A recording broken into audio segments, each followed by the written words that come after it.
Salut à tous, c'est Baptiste et je suis très heureux de vous retrouver aujourd'hui pour un nouvel épisode du Podcyclette, le podcast consacré au cyclisme sur route. Dans l'épisode d'aujourd'hui, on va parler de la Flèche Wallonne, Flèche Wallonne qui se tiendra ce mercredi après-midi, donc faites attention, j'enregistre lundi soir. La start list est à peu près définitive, mais les choses évoluent encore un peu. On va essayer de faire un épisode assez court, de toute façon, sinon vous n'aurez pas le temps de l'écouter en entier. Et on va aller assez vite. De toute façon, la Flèche Wallonne, c'est quand même une course qui est assez stéréotypée, mais qui est toujours très intéressante à suivre. En tout cas, dans le final, on verra ça juste après. J'ai pas eu le temps de parler de l'Amstel, c'est question de calendrier où j'avais pas mal de choses à faire, mais aussi parce qu'on avait une start list qui était un peu décimée. C'est un peu la même chose sur la Flèche Wallonne, donc on en parlera juste après.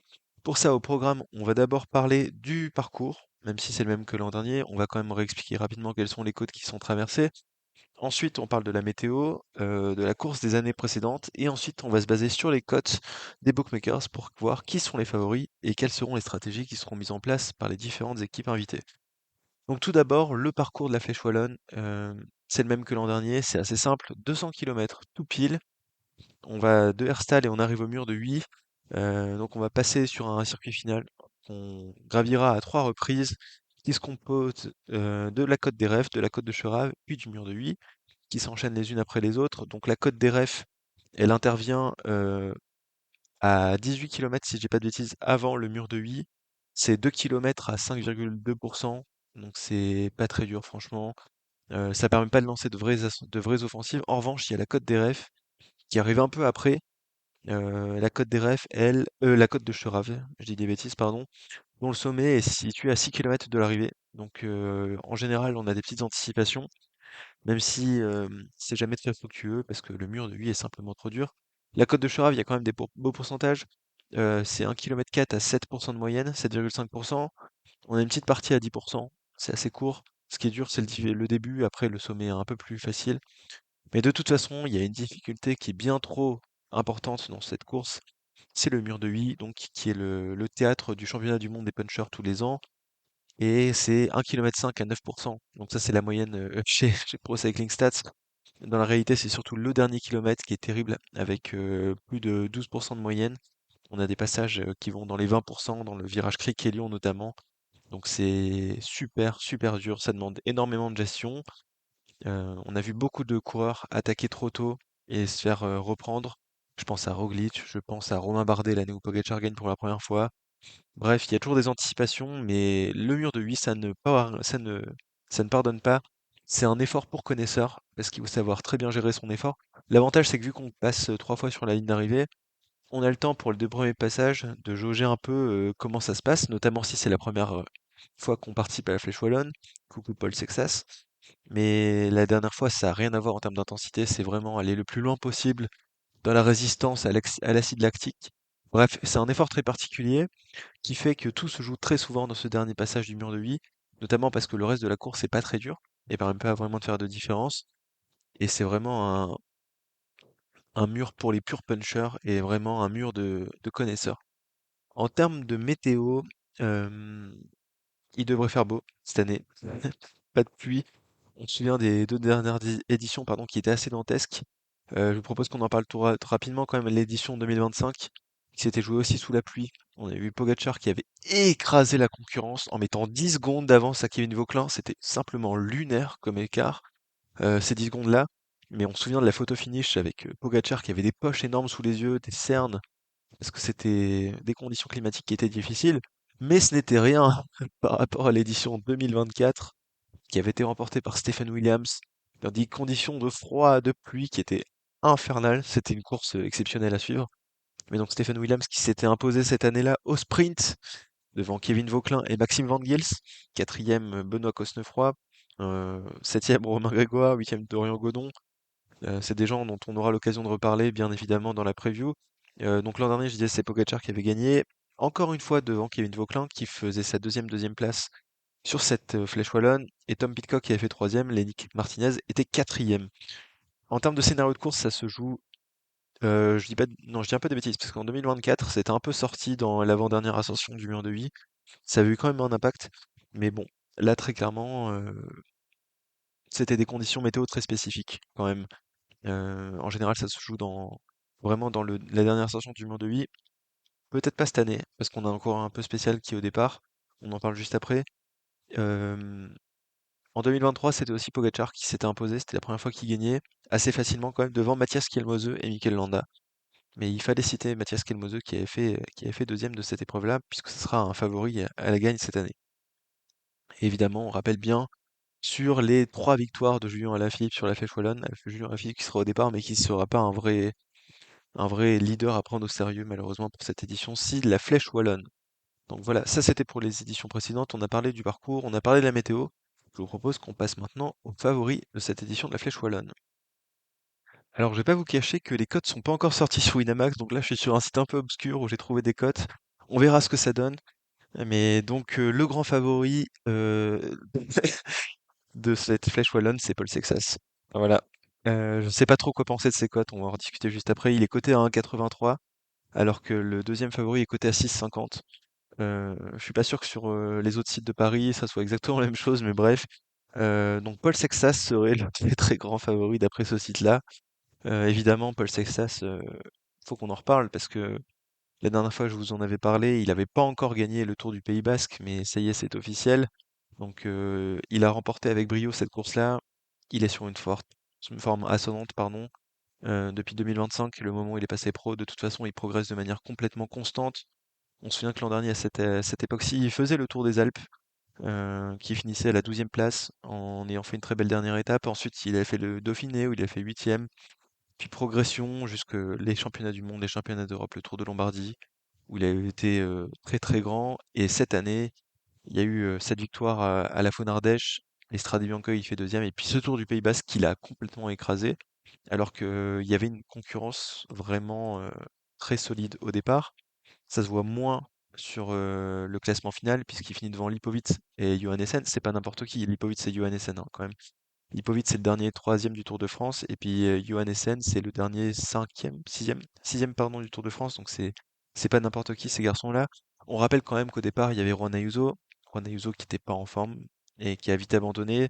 Il y avait aussi Isaac Del Toro qui a chuté, qui a abandonné sur la troisième étape, si je dis pas de bêtises, mais qui s'était pris une tôle dans les deux premières étapes. Donc ça montre quand même que Paul Sexas était vraiment très très fort. Et il gagne quand même le classement général avec 2 minutes 30 d'avance sur Florian Lipovic. C'était super impressionnant et il est tout simplement en progression constante et bien évidemment, je pense que c'est le coureur le plus talentueux, sur la liste de départ de cette Flèche Wallonne, on va pas se mentir. Même si j'adore, Mathias Kelmoseux et Lenny Martinez, très clairement, Paul Sexas, c'est quelqu'un de fait d'un autre bois, c'est un futur très grand. Il va très probablement gagner des grands tours et pas qu'un seul. Et là, il est encore un peu jeune, mais on sent déjà qu'il est dans une classe supérieure à tous ces coureurs-là. Moi, je suis quand même un peu mitigé parce que malgré tout, la Flèche Wallonne, c'est un effort très particulier. C'est la première fois qu'il sera sur cette course-ci. Euh, donc déjà, premier point, il va manquer un peu de repères sur le mur de 8 en course. Deuxième point, je suis pas sûr que l'explosivité, ça soit vraiment son point le plus fort. Moi, je pense que Paul Sexas, c'est un coureur qui, pour l'instant, a un profil qui est plus adapté à une course comme Liège-Bastogne-Liège. Même si sur Liège, bah, il y aura Remco et puis Pogacar, donc ça sera pas la même tambouille. Mais là, c'est peut-être pas l'effort qui lui convient le mieux. Donc, moi, je reste un peu perplexe. Évidemment, sur le plan de la force, etc., intrinsèque, il n'y a pas de débat par rapport aux autres coureurs. Mais là, je pense que c'est dans cette configuration de course-ci, pardon, en fait, un peu à la même manière d'un Evenpool, sur cette course-là, je les aurais pas forcément mis vainqueurs à 100%. Et là, je pense que Paul Sexas est parmi les favoris. Je pense parmi le top 5 favoris. Je lui mettrai pas forcément une longueur d'avance par rapport aux autres. On citera juste après. On peut parler rapidement de l'équipe quand même, de Paul Sexas parce qu'il a une très très belle équipe. Il y aura Paul Lapera et Léo Bizio notamment dans cette équipe-là. Paul Lapera, euh, Amstel un peu délicat. C'est la course qu'il a révélée de l'Amstel, hein. Je me souviens quand il faisait cinquième en 2024, c'était simplement exceptionnel. Là, cette année, il a abandonné. J'ai pas suivi pourquoi. Donc j'espère que tout va bien pour Paul Lapera. Et sur Flèche Wallonne, la Flèche Wallonne, c'est pas forcément l'effort qui lui convient le mieux. Donc on verra s'il est capable de faire quelque chose, mais ça sera un bon équipier, très endurant. Donc je pense que jusqu'au dernier mur de 8, ça sera très cool d'avoir Paul Lapera à côté de lui pour le Paul Sexas. Et il y a aussi Léo Bizio qui fait un beau week-end français avec la classique de Besançon, la classique du Doubs, et puis le Tour du Jura cycliste qu'il a conclu respectivement au troisième et deuxième place. On revoit du grand Léo Bizio. On se souvient que l'an dernier, il avait fini la saison très très fort. On se souvient donc son Tour d'Espagne où il était pas trop mauvais, mais surtout le Tour de Burgos juste avant qu'il avait fini à la troisième place en ayant remporté une étape. C'était du grand Léo Bizio. Là, j'ai l'impression qu'on retrouve un Léo Bizio très en forme et ça sera un équipier de qualité pour Paul Sexas. Maintenant se pose la question de la stratégie pardon, cette équipe Decathlon CMA CGM. Parce que comme je le disais, je suis pas trop certain que la stratégie d'attendre le dernier mur, ça soit la meilleure pour Paul Sexas, parce que c'est surtout un coureur très très fort, qui aime bien les montées un peu longues. D'ailleurs, je crois qu'il l'a dit en interview récemment. Il disait que c'est un peu un diesel. Il aime bien les efforts un peu longs. Et malheureusement, là, c'est pas le cas de la Flèche Wallonne où on est tout à l'explosivité. Il y a peut-être intérêt pour l'équipe Decathlon à essayer de dynamiter la course un peu plus tôt pour la rendre plus dure.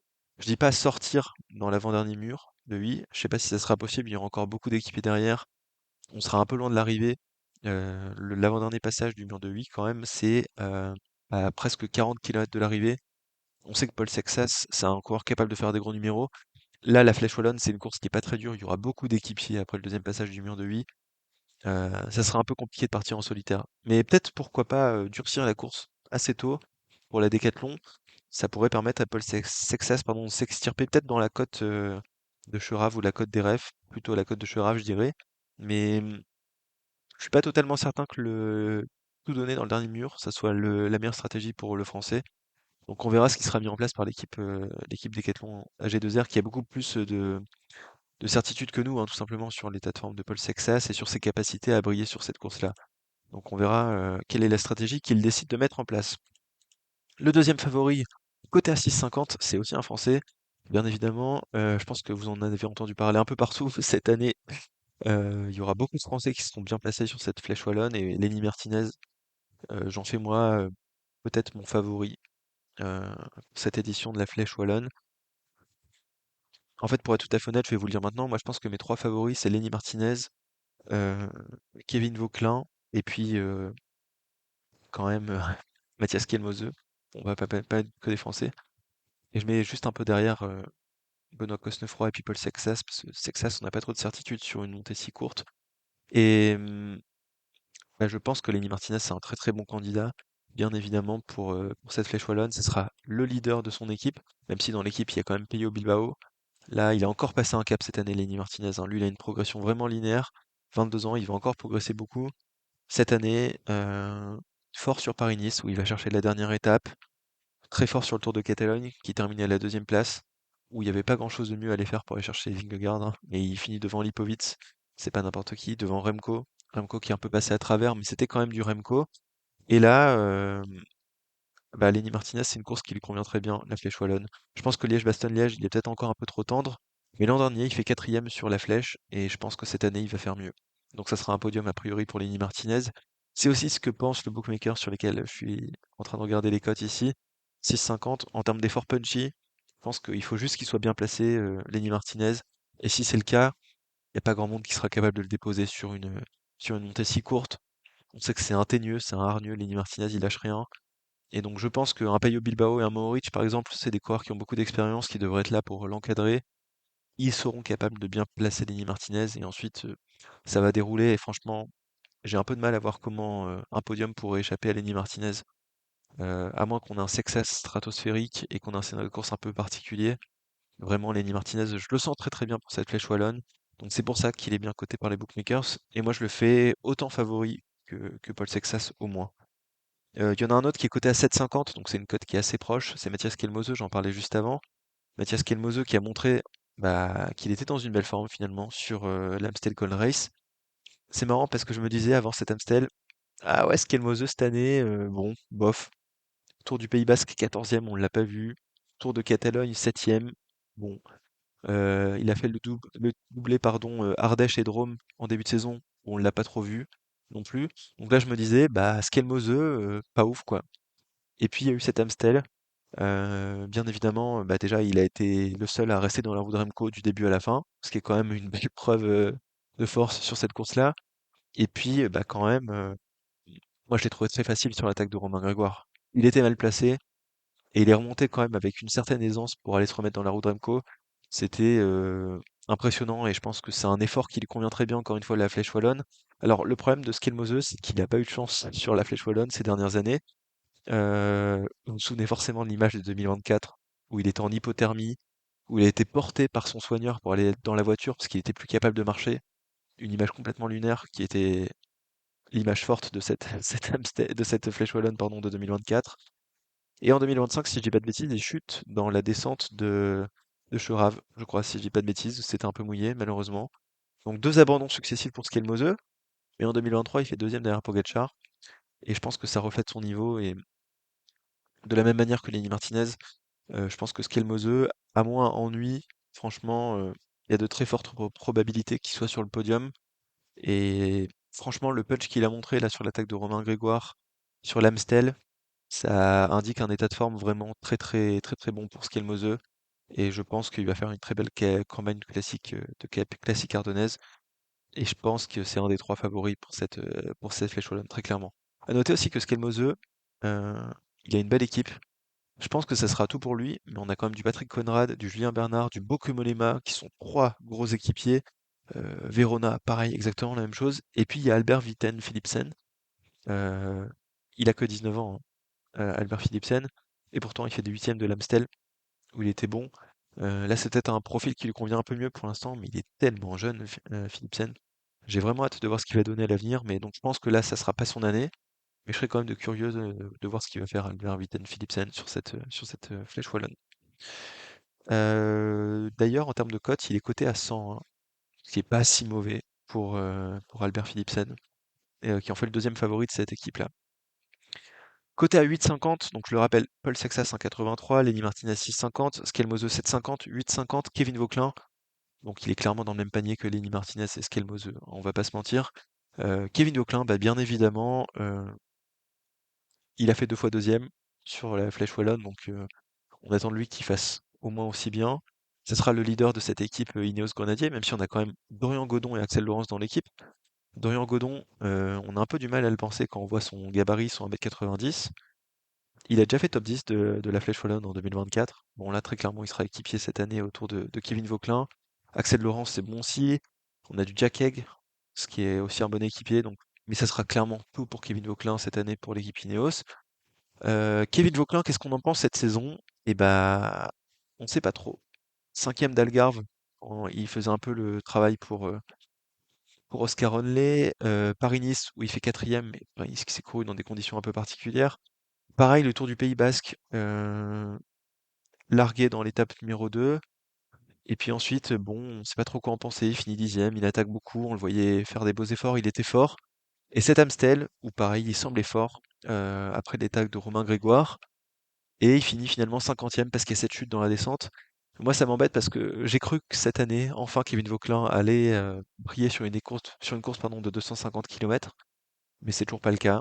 Donc, c'est pas sur cet Amstel. Ce sera peut-être sur Liège, mais la Flèche Wallonne, c'est que 200 km, donc ce sera pas sur cette course-ci. Il fait deux fois deuxième. euh, et puis à chaque fois, en fait, c'était pas le coureur qu'on attendait le plus, mais on s'est rendu compte que Kevin Vauquelin gérait très bien son ascension sur la Flèche Wallonne. Donc,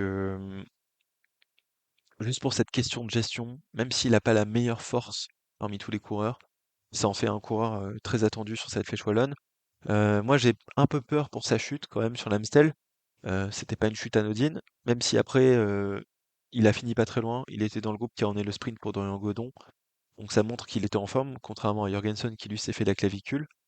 Mais ouais, moi j'ai cette petite appréhension quand même parce que je l'ai pas senti très très fort après l'attaque de Romain Grégoire sur l'Amstel. Mais il connaît tellement bien ce mur de vie que ça fait forcément de lui un des favoris pour cette course-là. Et puis c'est une course de 200 km. Et comme je le disais, j'ai l'impression que Vauquelin, quand c'est trop long, c'est difficile. Mais là, c'est une course plus courte. Donc pourquoi pas voir le Français briller. Donc je pense que la cote à 8,50, elle n'est pas usurpée. Je le mets peut-être ouais, à peu près dans les mêmes eaux que Skelmoseux et que, et que l'ami, pardon, j'ai oublié son prénom, Lenny Martinez. Mais Skelmoseux m'a semblé plus fort sur l'Amstel. Mais je sais pas pourquoi Vauquelin, il y a quand même ce petit bonus Flèche Wallonne à chaque fois qui fait que pour moi c'est vraiment les trois grands favoris de cette édition-ci de la Flèche Wallonne. Favori suivant, côté à 15, on en a deux. Ils sont tous les deux français encore une fois, donc ça fait 5 Français dans les 6 favoris. Benoît Cosnefroy, Romain Grégoire. Je vous propose qu'on commence par Benoît. Benoît qui est passé ce soir dans Bistro Vélo chez Eurosport. Je vous invite vraiment à aller voir son passage. C'était très intéressant. Et puis Benoît Cosnefroy, c'est aussi un coureur très sympathique. Enfin, de toute façon, là, dans les coureurs français dont on vient de parler, il y en a beaucoup qui sont très cool. Je pense notamment à Kevin Vauquelin. C'est quelqu'un qui est adorable en interview. Et ben là, Romain Grégoire, j'allais dire, non, pardon. Benoît Cosnefroy, c'est pareil. Son passage à Bistro Vélo est assez exceptionnel. Il est drôle et il est intéressant dans ce qu'il dit. Donc c'était top. Et il sera le leader de cette équipe UAE donc qui est décimée en l'absence de Pogačar, d'Isaac Del Toro, même la Tim Wellens est en reprise, donc ça sera Cosnefroy qui sera le leader. On pouvait ne pas forcément s'imaginer ça en début de saison, mais c'est le cas. Et de toute façon, Benoît Cosnefroy tient une très bonne forme. On l'a vu sur la Flèche Brabançonne où il était à contretemps parce qu'il était mal placé. Il finit troisième. Il avait une force de mammouth. On l'a vu sur l'Amstel Gold Race où il était mal placé. Il était à contretemps. Il avait une force de mammouth. Il finit troisième. Bref, Benoît, il tient une très très bonne forme en ce moment. Et sur la Flèche Wallonne, c'est un effort qui lui convient bien aussi. Il a fait deuxième en 2020. C'était il y a une éternité derrière Hirschi, mais il fait quand même deuxième. Et il fait quatrième en 2024. Donc c'est des beaux résultats pour Benoît. Peut-être pas un coureur aussi explosif qu'un Lenny Martinez ou qu'un Kevin Vauquelin, mais franchement, c'est une valeur très sûre. Autant je suis pas certain qu'il soit capable de gagner, mais je pense qu'un top 5 est quasiment assuré pour Benoît s'il est bien placé. Et il y aura des bons coureurs pour le placer, hein. Je pense que Wellens c'est un peu à la rue en ce moment, parce qu'il n'a pas encore repris totalement de sa chute, mais il sera capable de bien placer Benoît Cosnefroy, Michael Bjerg, c'est pareil, Vegard Stekelangen, et puis Pavel Sivakov. Pavel Sivakov qui fait un début de saison vraiment très, très timide au sein de la UAE. Après Pavel, c'est pas vraiment un coureur de course comme ça, c'est plus un coureur très endurant, et je pense qu'on le verra plutôt sur les courses de fin de saison. J'ai l'impression qu'à chaque fois, c'est plutôt en fin de saison que Pavel est fort. Donc ce sera tout pour Benoît Cosnefroy, à n'en pas douter. Et vu les résultats qu'il a eu par le passé et la force de mammouth qu'il a cette saison, évidemment, ça en fait un candidat important pour le top 5. Pour ça qu'il est coté à 15, mais effectivement, je pense qu'il boxe pas exactement dans la même catégorie que Lenny Martinez et Mathias Kilmose et Kevin Vauquelin. Et je dirais probablement à peu près la même chose de Romain Grégoire, qui est coté à 15. Je pense que les cotes sont plutôt bien faites. Romain Grégoire qui devrait être le leader de l'équipe Groupama FDJ. On annonce pourtant autour Guillaume Martin, Ewan Costiu, Rudy Mollard, Quentin Paché. C'est beaucoup de coureurs qui ont fait des bons résultats sur la Flèche Wallonne. Mais clairement, Romain Grégoire sera le leader. J'ai bien aimé quand même la course d'Ewan Costiu sur l'Amstel, où il semblait vraiment fort. Euh, Après, il n'a pas encore trop de références, il est très jeune aussi, Ewan, hein. Encore un peu plus vieux quand même que Romain Grégoire, ça joue pas à grand-chose à 2 mois, mais euh, pareil, les deux ont 23 ans, ils sont encore assez inexpérimentés. Je pense que ça sera tout pour Romain Grégoire. Romain Grégoire, je sais pas trop quoi en penser cette année, hein. Je vous en ai déjà parlé. Il gagne cette Drôme classique au métier. Très clairement, il n'était pas le plus fort, mais il a su bien jouer. Quatrième d'Estrade Bianche, à la Résistance. Ensuite, il fait une campagne de classique flandrienne où il passe un peu à côté. On savait qu'il voulait les découvrir, mais c'était pas forcément son profil. Et puis, quatrième de la Flèche Brabançonne, euh, quatrième de l'Amstel où il était dans le bon coup, mais il pète sous les coups de butoir de Remco Evenepoel dans les ascensions. Et j'ai l'impression qu'il a pris un peu en caisse, mais qu'il a peut-être perdu un peu en explosivité, je sais pas. C'est quand même plutôt une saison de la confirmation pour Romain Grégoire, hein. On va pas se mentir, c'est quand même des beaux résultats qu'il n'avait pas forcément fait par le passé. Il a fait septième de l'Amstel et septième de la Flèche Wallonne l'an dernier. Bah, je pense qu'on peut attendre à peu près un top 5, top 7 pour la Flèche Wallonne cette année aussi. Et je pense qu'il lui manque un truc. Et peut-être que l'an prochain, il sera capable de jouer vraiment les premiers rôles sur ces courses-là. Mais là, je pense qu'un top 5, ça serait bien pour Romain Grégoire. Et je suis pas sûr que la flèche, ce soit la course qui lui convienne le mieux non plus en termes de profil. Bon, il a fait 2 fois septième en fait, parce qu'en 2024, il a fait septième aussi. Donc, bah, pourquoi pas septième aussi cette année? Franchement, ça me choquerait pas trop au niveau de son niveau. Et là, c'était le sixième favori dans les cotes, selon les bookmakers. Donc, je pense que c'est à peu près à ce niveau-là qu'il faut attendre Romain Grégoire. Dans la liste de départ, donc j'ai dit, il y a Ewan Costiu, puis il y avait aussi Guillaume Martin. Guillaume Martin qui est un peu décevant cette année, euh, qui n'arrive pas à performer.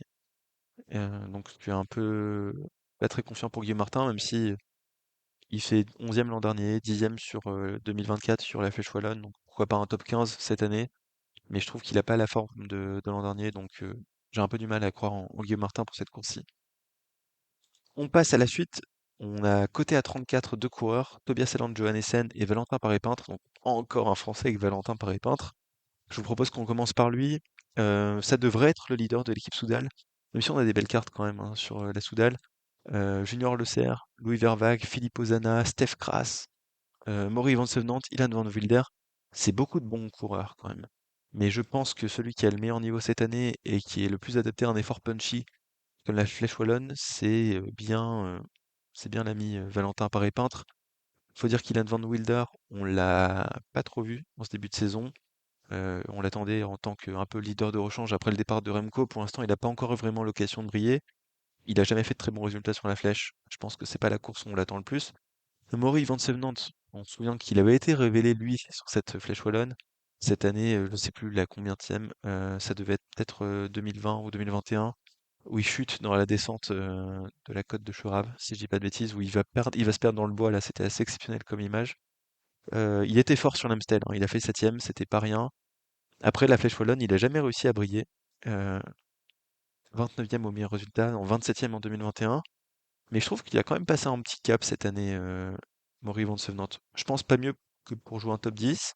C'est pour ça qu'il est pas dans les favoris sur les cotes, mais quand même, 15e d'Estrade Bianchi, 7e de l'Amstel. C'est des bons résultats pour Maury qui prend un peu de galon. Bon, il a 26 ans hein, quand même, donc c'est normal qu'à un moment il arrive à faire des bons résultats. Mais il est coté à 151 là sur les bookmakers contre 34 pour Valentin Paré-Peintre. Et je pense effectivement que c'est plutôt Valentin Paré-Peintre qui a le profil pour briller là-dessus. Valentin, il a fait quand même un Tour de Catalogne assez exceptionnel, quatrième au classement général.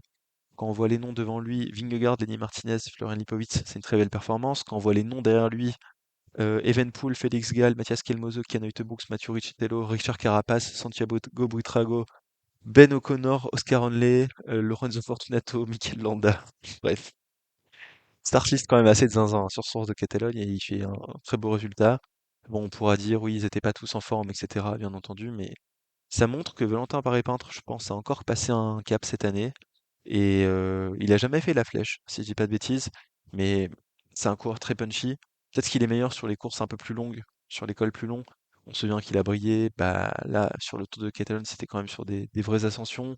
Il a brillé au Ventoux en 2025 où il a cherché sa victoire d'étape. Le Ventoux, c'est pas exactement le mur de Huy en termes de distance. Il est allé chercher son étape au Tour d'Italie.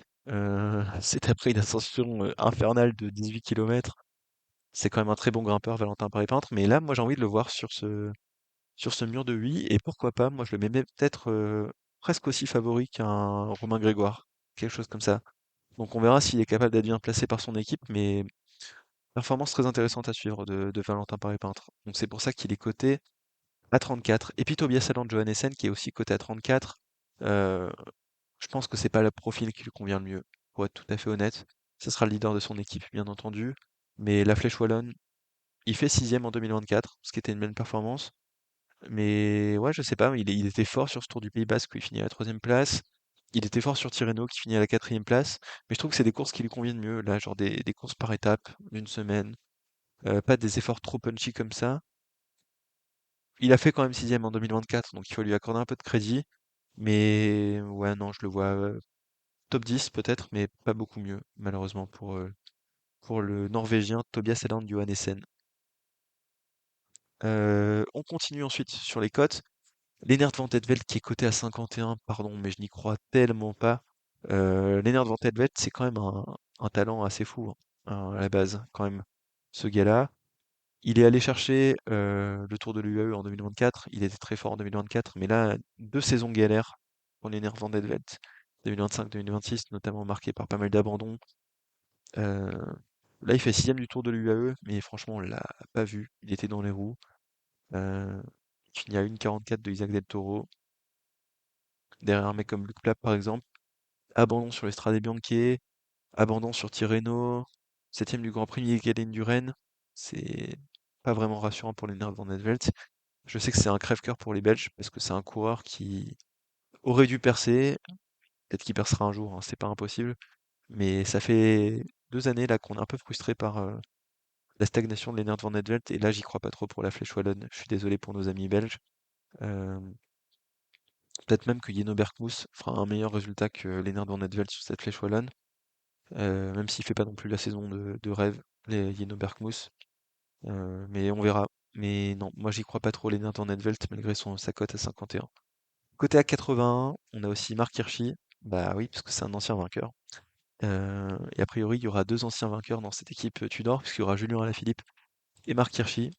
Donc voilà, deux très sérieux candidats pour l'équipe Tudor. Julien Alaphilippe, il est coté à combien? À 101 et Mark Hirschi 81.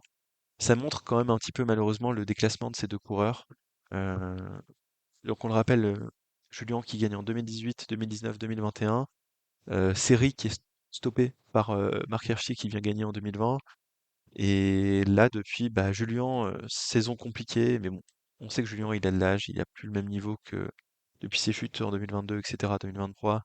On n'a plus le Julien de 2021. C'est plus le même coureur exactement. Mais pourtant, la Flèche, c'est l'une des seules courses où je le vois encore capable d'être de briller, parce que là où il galère vraiment maintenant, Julien, c'est sur la répétition des efforts, mais sur un effort court comme ça, je me dis pourquoi pas, il peut briller. Mais là, sur l'Amstel, il a abandonné très vite, lâché vraiment très très vite. C'est pas de bon augure pour Julien Alaphilippe, donc j'y crois malheureusement pas du tout pour la Flèche Wallonne cette année. Il fait 2020, en 2025, il fait 22e. Là, je le vois pas faire vraiment beaucoup mieux et c'est vraiment un crève-cœur de dire ça, parce que Julien, c'est un coureur qu'on adore tous évidemment. Marc Hirschi, j'ai un peu moins d'affection pour lui. Il a fait des saisons fantastiques chez UAE et puis 2025, le trou noir en arrivant chez Tudor. Et 2026, ça semble être sur la même lignée. Là, il a abandonné sur l'Amstel. On sait pas trop où il était. Son meilleur résultat cette saison, c'est septième sur la Figueras Classique. Bon, ça vous montre malheureusement un peu le déclassement d'un homme et je pense que faut pas en attendre beaucoup de Marc Hirschi sur cette flèche wallonne, malheureusement. Peut-être même que bon, je pense quand même que Alaphilippe sera le meilleur Tudor sur cette édition-ci. Mais j'allais dire peut-être qu'un Yanis Voisard sera pas très loin d'un Marc Hirschi et d'un Julien Alaphilippe. Ce qui est quand même un peu dommage quand on voit le talent de ces coureurs-là. Côté à 101, je continue. Mauro Schmidt, il y avait Albert Witsen-Philipsen, on en a déjà parlé. Mauro Schmidt qui devrait être le leader a priori de l'équipe Jayco Alula. Je pense qu'on a une très bonne saison de Mauro Schmidt, très clairement. Il fait la saison de sa carrière pour l'instant, la meilleure saison de sa carrière, deuxième du Tour Down Under. Il allait chercher de la classique de Muscat, Tour d'Oman, il va chercher encore une autre victoire d'étape.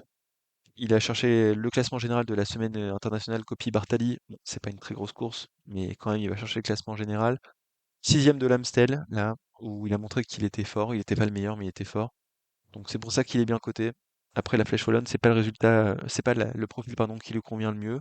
Dixième en 2025, je pense qu'il peut espérer à peu près la même chose cette année. Donc pourquoi pas un top 10 pour Mauro Schmidt qui sera donc le leader de l'équipe Jayco Alula. Et côté à 101, il y avait aussi donc Julien dont on a parlé et Ben Tulette. Ben Tulette qui devrait être le leader a priori de cette équipe Visma Lease the Bike. Il y aura aussi Jürgen Nordhagen, mais la Visma qui est un peu décimée avec l'abandon de Jürgensen malheureusement sur l'Amstel et son forfait pour la suite des classiques, avec Vingegaard qui veut pas venir, avec Louis Barré qui vit un début de saison compliqué. Louis Barré, c'est dommage, moi je l'attendais tellement sur ces classiques ardennaises, je l'adore ce coureur et il n'est pas en forme. Donc il a un virus. On verra qui sera le leader. Je pense que ce sera plutôt évidemment Ben Tulette, comme le disent les bookmakers, mais Ben Tulette. euh, Début de saison, moyen aussi, hein, franchement. UAE, on l'a pas vu. Tour du Pays Basque, on l'a un petit peu vu, mais il a abandonné finalement. Il n'est pas parti sur l'étape 6. Il n'est pas parti de l'Amstel, je sais pas pour quelle raison. Ça présage pas grand-chose de bon pour sa condition physique, donc j'ai très peur de lui pour la Flèche Wallonne. J'ai très peur pour lui, plutôt. J'ai pas du tout peur de lui en revanche. Et puis Jürgen Nordhagen, bah c'est le talent qui monte, mais il a que 21 ans. Et finalement, ça sera peut-être lui le Visma Leaseback le mieux placé. Il a fait une deuxième place au Grand Camino derrière Adam Yates. Adam Yates qui était quand même une classe au-dessus. Il n'y avait pas une très grande start list, mais ça montre qu'il est en progression quand même, donc à surveiller. Voilà, donc là c'était les équipes principales. Je vais passer très rapidement en revue les équipes dont on n'a pas parlé. La Red Bull Bora, Daniel Felipe Martinez, Jay Hindley, c'est des très beaux coureurs de grand tour. Pour la Flèche Wallonne, c'est pas vraiment le profil. Martinez, il avait fait, Daniel Felipe Martinez, pardon, il avait fait cinquième en 2022, mais il est tellement sur courant alternatif ce gars-là que je saurais pas trop quoi en dire. Jay Hindley, début de saison fantomatique, donc je pense qu'on faut pas attendre grand-chose de lui. On n'a pas parlé non plus de la Pinarello pardon, qui est 36,5. En l'absence, malheureusement, de Tom Pidcock, qui est parti sur le Tour des Alpes, où il allait chercher la deuxième place de la première étape d'ailleurs. Mais il y aura Quinten Hermans qui a fait deuxième de la Flèche Brabançonne dans le plus grand des calmes. Mais bon, c'est un profil plutôt sprinter, donc là, je pense qu'on faut pas trop l'attendre sur la Flèche wallonne, malheureusement. On n'a pas parlé de l'équipe IF, et pourtant elle m'intéresse beaucoup. Alex Baudin qui sera au départ, mais aussi Markel Bellocchi. C'est des beaux coureurs. Alex Baudin qui fait une saison vraiment très solide pour l'instant. Euh, 9e de Paris-Nice, où il a fait des bons résultats. C'était un beau résultat. 9e du Tour du Pays Basque, où il était bien placé jusqu'à la dernière étape où il craque. 11e de l'Amstel, on l'a vu aussi acteur. Là, je pense qu'il peut viser un top 10 sur cette flèche wallonne. Alex Baudin. Et puis il y a Markel Bellocchi, euh, le jeune de 20 ans, fils de Joseba Bellocchi bien évidemment, qui est en train de bercer hein, du côté de l'AIF. Là sur le Tour du Pays Basque, on l'a vu un peu attaquer, il n'était pas trop mal, deuxième du classement des jeunes. C'est assez prometteur, Markel Bellocchi, donc on verra il sera capable de faire sur cette flèche wallonne. Mais je pense qu'en vrai, Alex Baudin peut aller chercher un top 10, encore un Français bien placé. Côté français, équipe française plutôt, il y a la Cofidis. On va pas trop sous-estimer parce qu'il y a un ancien vainqueur, en la présence de Dylan Teuns, mais Dylan Teuns, c'est catastrophique depuis qu'il est venu chez Cofidis. Là, cette saison, il a rien fait de bien. Et concrètement, 2025, c'était compliqué aussi. 2024, sa dernière année chez Israël, c'était pas très bon. Sa flèche wallonne qu'il gagne, c'était en 2022, c'était il y a 4 ans. Depuis, deux abandons, 2024-2025, j'y crois tellement pas, malheureusement. Ion Izagirre, bah en vrai, pourquoi pas, parce qu'il a fait un tour du Pays Basque très très fort, c'est solide. Ion Izagirre, aussi premier sur le Grand Prix Miguel Indurain. Bah là, c'était le bonus basque de Ionis Aguirre et Alexa Rambourou sur ces courses-là. Malgré tout, 12e de l'Amstel, c'était pas un mauvais résultat. Et sur la Flèche Wallonne, par contre, il a bien jamais mieux fait que 12e. Donc je pense que c'est ça qui pêche peut-être un peu pour Ionis Aguirre. Alexa Rambourou, donc lui, très bon Grand Prix Miguel Indurain, très bon Tour du Pays Basque où il a cherché une victoire d'étape. 16e de l'Amstel, c'était pas trop mauvais non plus. Sur la Flèche Wallonne, peut-être un top 15, mais sinon c'est pas trop son profil. La Movistar, on en parle très rapidement. Ivan Romeo qui est en forme, mais c'est plus un bourrin. C'est un coureur qui appuie très fort sur les pédales. Ken Brooks, c'est pas trop son profil non plus. Donc je les écarte un petit peu du jeu, la Movistar. Au contraire de la Astana, dont on n'a pas parlé, euh, il y a deux coureurs qui m'intéressent beaucoup. Clément Champoussin, quand même, qui est un coureur français, donc il faut en parler, et aussi parce qu'il est pas trop mauvais quand même, Clément Champoussin, depuis qu'il est arrivé chez Astana. Sur la Flèche Wallonne, il a déjà fait des bons résultats. 11e en 2024, donc pourquoi pas aller chercher un top 10 pour Champoussin. Et puis Christian Scaroni, il faut quand même en parler, même s'il fait un début de saison assez bon aussi, peut-être pas aussi bon que l'an dernier où il était vraiment exceptionnel. Il est quand même gagné une fois en Espagne, une fois sur le Tour d'Oman où il est allé chercher le classement général, deuxième du Tour des Alpes-Maritimes, beaucoup de places d'honneur aussi. Donc attention à Christian Scaroni, tout simplement. Je pense que ce sera le leader de l'équipe Astana.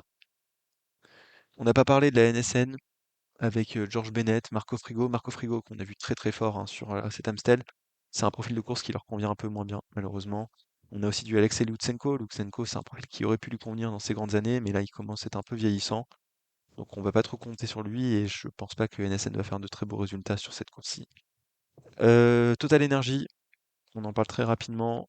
Il y aura pas Mathieu Burgodeau, alors qu'il semblait assez fort sur l'Amstel, donc j'ai un peu du mal à les voir briller malheureusement. Team Picting Post-NL, pareil, j'ai du mal à les voir briller, mais ils font une saison catastrophique. Ce sera peut-être Frank Vandenbroek le leader. Faut quand même qu'on parle de Warren Barguil, mais Warren Barguil, en échappé sur l'Amstel, un peu en reprise, hein, c'est que son quatrième jour de course sur l'Amstel. C'est un coureur qui historiquement a toujours brillé sur la Flèche Wallonne. Euh, il compte 5 top 10, Warren Barguil dans sa carrière. 6 top 10, pardon même. Mais Warren Barguil, pardon, c'est 34 ans, 35 cette année. Et je pense qu'on a passé les meilleures années de Warren. Donc il fera pas grand-chose sur cette Flèche Wallonne cette année. Alpecin de Koninck, Premier Tech, pardon. Je voulais quand même parler parce qu'il y a des coureurs qui sont en train d'exploser un petit peu, que je connaissais pas du tout pour être honnête au début de la saison. Ramsès De Bruyne, Senna Remin. Tout d'abord Ramsès De Bruyne, 23 ans, qu'on a vu à l'attaque sur la Flèche Brabançonne, qu'on a vu faire des beaux résultats sur le Tour du Pays Basque, où il allait chercher une 9e place. Donc moi, je vais regarder ce qu'il va faire, le jeune Belge. Mais peut-être une petite équipe de punchers qui est en train de se faire là, du côté de la Alpecin, ça peut être sympa. Et Senna Remin, pareil, on a vu aussi attaquer sur l'Amstel et la Flèche Brabançonne, si je dis pas de bêtises. Donc moi, j'ai envie de voir ce qu'il va faire sur cette Flèche Wallonne aussi. Un autre coureur néerlandais cette fois-ci qui a 20 ans, très très jeune, qui les a eu cette année en plus. Donc vraiment hâte de voir ce qu'il va faire parce que c'est un petit talent sur lequel il faudra jeter un œil à l'avenir malgré tout. Et enfin, je veux parler de la Unibet Rose Rocket. On avait annoncé un temps Victor Lafay, qui marche très bien sur ce profil-là, mais finalement, je crois qu'il va être enlevé. Je sais pas quand il commencera sa saison, Victor Lafay, ça commence à faire longtemps. C'est un peu comme Louis Barré, pardon, je vais réussir, mais sauf que Louis Barré, lui, il a déjà couru, enfin, il a fait 2 abandons. Là, Victor Lafay, on l'annonce pour l'instant sur la route d'Occitanie, mais c'est au mois de juin. Je sais pas quand il va reprendre, mais j'ai un peu peur de la suite de la carrière de Victor Lafay, malheureusement, mais bon, voilà, c'est comme ça. On a parlé finalement très longtemps, je m'en excuse, mais c'est une course, très intéressante aussi malgré tout, la Flèche Wallonne. Ça sert à rien de se mettre trop tôt devant la télé, mais peut-être que cette année, on a un profil qui peut être un peu différent, en termes de scénario de course, parce que je pense que Paul Sexas a intérêt à faire péter les choses un peu plus tôt que dans le dernier mur. Donc on verra ce que la formation Decathlon CMA CGM va mettre en place. Moi, je regarderai, je me mettrai devant le live pour l'avant-dernière côte de Chevrap, je pense. On verra ce qui s'y passe, mais sinon, on a vraiment de grandes chances de remporter cette course côté français, on va pas se mentir. Mais il y a quand même un gros caillou dans notre chaussure qui s'appelle Mathias Kilmose qui me semble vraiment très très fort. Donc on verra si un Français est capable d'aller chercher cette flèche wallonne, mais je pense qu'on aura 5 Français dans le top 10, très clairement. Je vois pas, franchement, comment Paul Sexas, Lenny Martinez, Kevin Vauquelin, Benoît Cosnefroy, Romain Grégoire seront pas dans le top 10.